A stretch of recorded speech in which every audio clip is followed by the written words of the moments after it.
Good day mga kachang mga guys, welcome back to Hubert Simply Vlog. So ngayon po mga kachang mga guys, meron tayong ipapakita sa inyong tips kung paano natin papakainin yung mga maliliit nating ibon gaya ng African lovebird. Hindi lang ito basta-basta mga kachang mga guys kasi maliliit pa talaga to So, ang tanong, mabubuhay pa kaya na kinuha natin, na-rescue natin sa isang kaibigan natin, Kasi hindi na daw inalagaan. So, kinuha natin mga kachong mga guys. So, yun mga kachong mga guys. By the way, welcome back to my channel, So, yun mga kachong mga guys. 2 days old, Kung nakuha na. So, ngayon mga kachong mga guys, ang tanong, mabubuhay pa kaya sila, Sa gagawin natin. So, watch this video.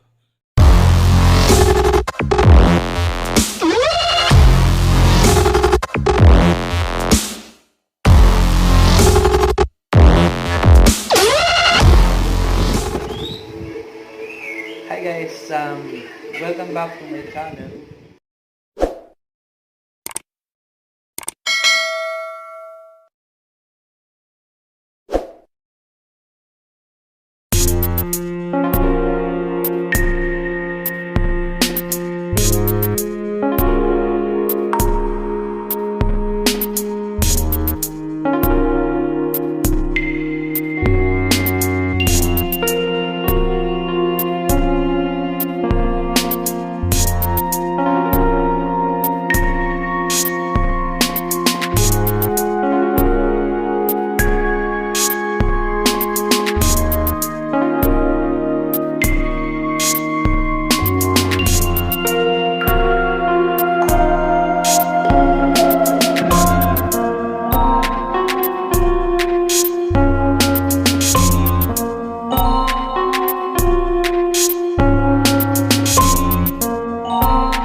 So ayan mga katyang mga guys, so kitang-kita nyo naman kung paano natin ginawa yung paraan para buhayin natin yung ating mga maliliit na mga alaga natin mga katyang mga guys.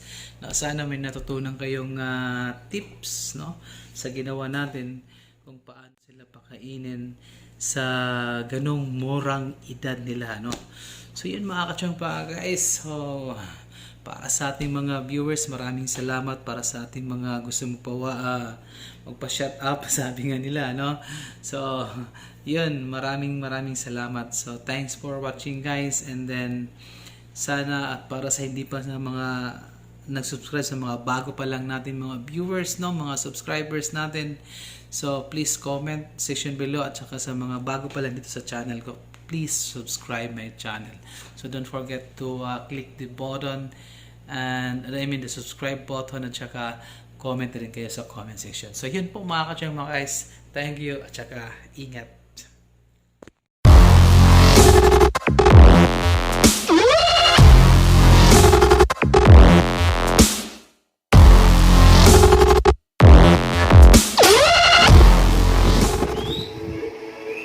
Hi guys, welcome back to my channel.